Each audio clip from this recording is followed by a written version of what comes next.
Hey guys, welcome to episode 9 of our podcast. Today we'll be discussing the topic of double standards. Since the beginning of human civilization, gender inequality has always been prevalent. One form of this inequality is called double standards. Double standards between male and female sex has always been an existing phenomenon regardless of the time period. However, gender inequality along with double standards spiked up significantly as human society progressed. Gender roles and expectations for men and women have been changing and redefined many times, but since the 19th century, these ideas have been widely challenged up to our present day time. Nonetheless, double standards are still a challenge women face today, and it could be credited to religion, culture, and self-consciousness. So to start off with is religion. In our world, approximately 85% of the population is religious in some type of way, according to World Population Review, with Christianity being the most popular religion.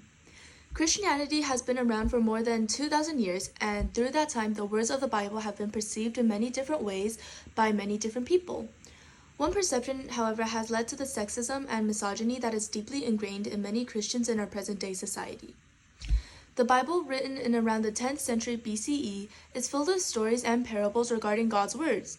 However, because it was written at such a time, the words of the Bible reflect the society of the time as well, where men having multiple wives is acceptable, whereas for women it was unacceptable.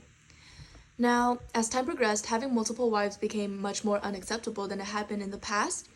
However, the double standard between men and women shifted to having multiple relationships asynchronously. Whereas men are often rewarded and praised for having multiple sexual partners, women are often degraded and stigmatized for that same behavior. For men, the more sexual activities they have, the better. However, for women, whether they have only been through one relationship or a few, they are susceptible to being called a slut or dirty.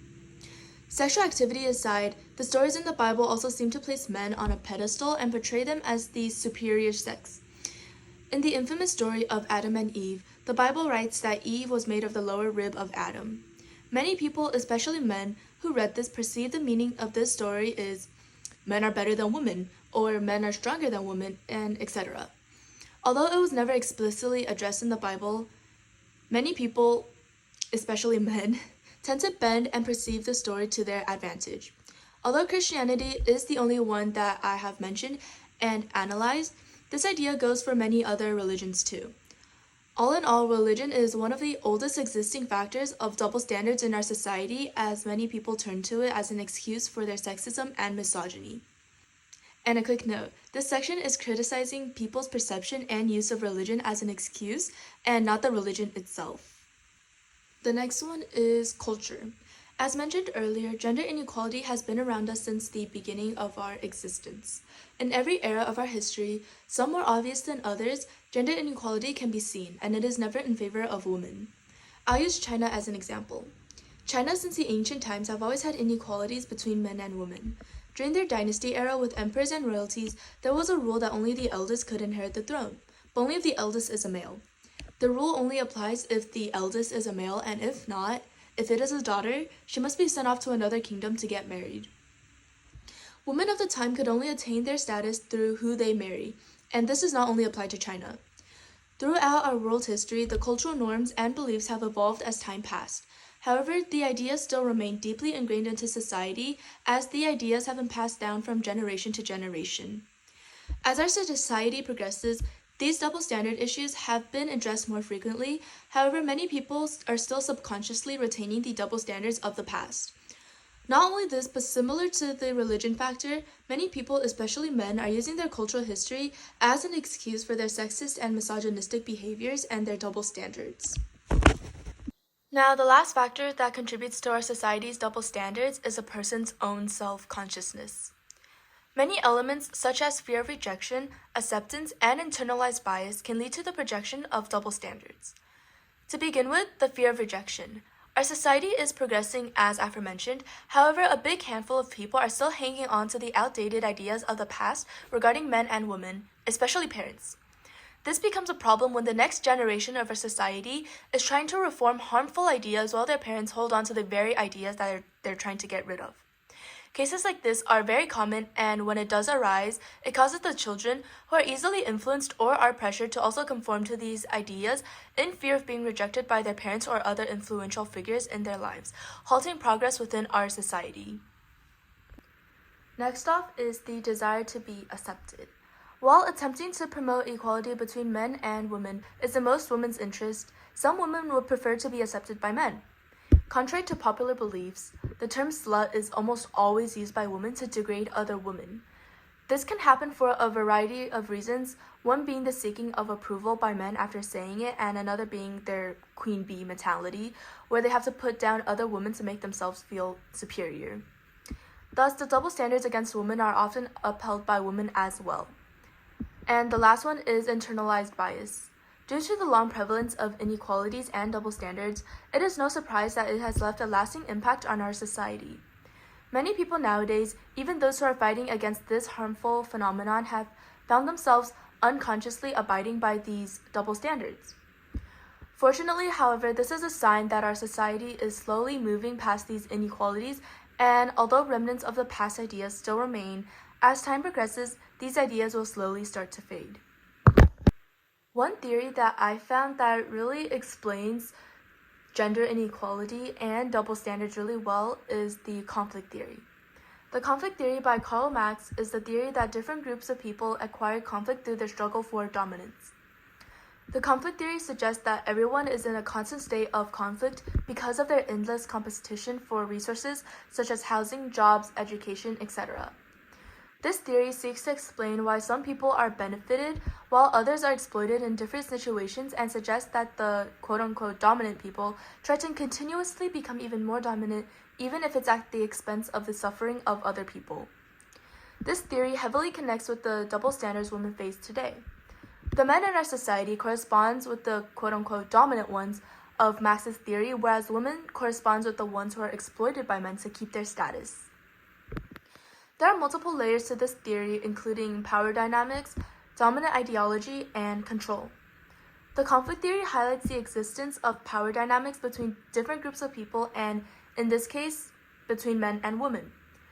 The power imbalance between men and women in our society today is awfully prevalent.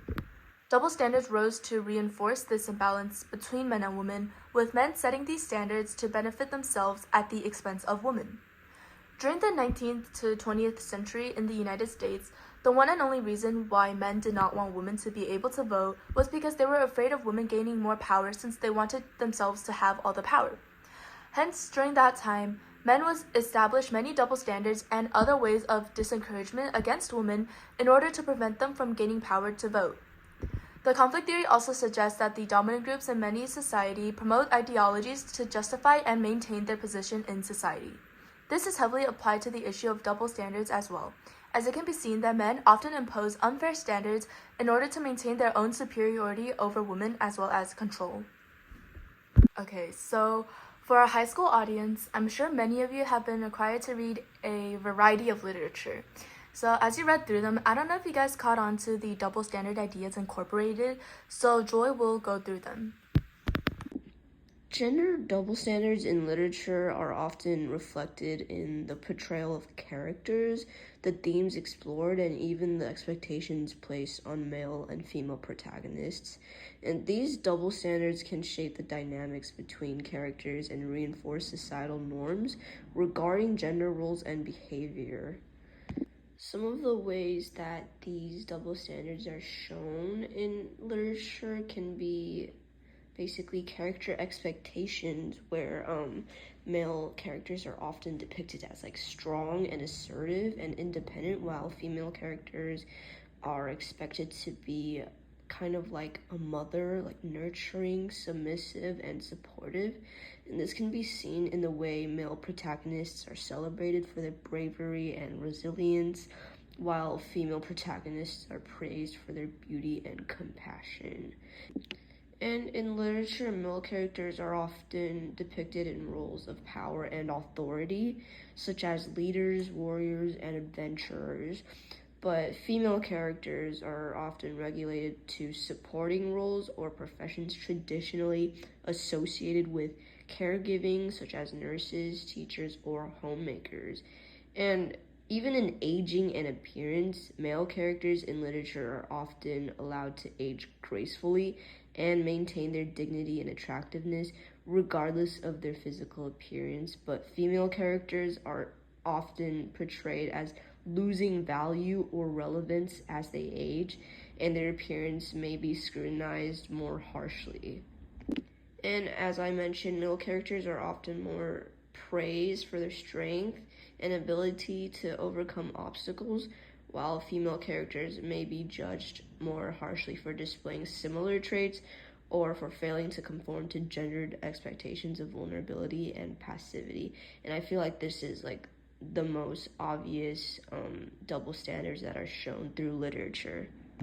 The Great Gatsby by F. Scott Fitzgerald provides several of these examples of double standards, particularly in the portrayal of its main characters and their interactions within the context of 1920s American society. So, Daisy Buchanan, the novel's female lead, is caught in a web of societal expectations and limitations. While she is depicted as beautiful and alluring, she is also confined by the gender norms of the time, and Daisy is expected to be passive and obedient despite her inner desires and frustrations. But in contrast, male characters like Jay Gatsby and Tom Buchanan have more agency and freedom to pursue their desires, whether it be wealth, power, or romantic conquests. Throughout the novel, male characters, particularly Gatsby and Tom, engage in extramarital affairs without facing severe consequences or societal condemnation. For example, Tom openly carries on an affair with Myrtle Wilson, while Gatsby pursues Daisy despite her marriage to Tom. But in contrast, Daisy faced harsher judgment and scrutiny for their romantic choices, and Daisy's condemned for her affair with Gatsby, while Myrtle is also vilified for her relationship with Tom, highlighting the double standard in how society views male and female infidelity. And the male characters are often defined by their wealth and social class in the novel, with their achievements celebrated and their flaws overlooked. Like Gatsby, for instance, is admired for his extravagant parties and mysterious persona despite his criminal activities. Oh, spoiler, by the way, to those reading The Great Gatsby. But in contrast, female characters like Myrtle and Daisy are judged more harshly for their materialistic desires and aspirations. Myrtle's pursuit of wealth through her affair with Tom is seen as vulgar and immoral, while Daisy's longing for luxury and security is also criticized as shallow and selfish. And I feel like the most obvious double standards of them all is definitely the power dynamic in this novel. So this novel explores power dynamics within relationships, particularly between obviously men and women. And Tom's domineering and possessive behavior towards Daisy reflects the unequal power dynamic between husband and wife during the 1920s, and Daisy's inability to leave Tom despite her feelings for Gatsby underscores the limited agency and independence afforded to women at the time. Overall, The Great Gatsby is a really great example of the gender double standards in the 1920s American society, and it highlights the disparities in agency, behavior, and societal expectations between men and women through its nuanced portrayals of characters. Another great example is Jane Eyre by Charlotte Bronte, and the gender double standards are evident in the treatment and expectations placed upon the novel's protagonist, Jane, as well as the portrayal of other female characters and their interactions with male characters. Jane Eyre is a character who defies traditional gender roles of her time. She seeks independence and autonomy despite societal expectations for women to be dependent on male authority figures. However, Jane's assertiveness and desire for self-determination are often met with criticism and resistance from male characters who view her independence as threatening. And throughout the novel, Jane navigates various romantic relationships that illustrate gender double standards. For example, her relationship with Mr. Rochester challenges societal expectations of gender and class, as Mr. Rochester is initially portrayed as a dominant and authoritative figure, while Jane is depicted as a subordinate. However, Jane ultimately asserts her own agency and refuses to be controlled by Mr. Rochester, thereby challenging traditional gender roles within the context of the relationship. The novel also explores the intersection of gender and social class, particularly in the context of marriage. So women like Jane are expected to marry for financial security and social status, often sacrificing their own happiness and independence in the process. But in this novel, Jane rejects the notion of marrying for convenience and insists on marrying for love and mutual respect, regardless of social class or wealth.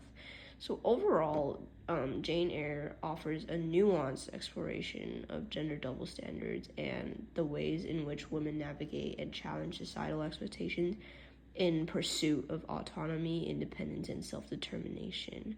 And through Jane's journey, Bronte critiques the limitations imposed on women by patriarchal society while advocating for female agency and empowerment. Okay, so that concludes this week's episode, and we hope to see you on our next podcast.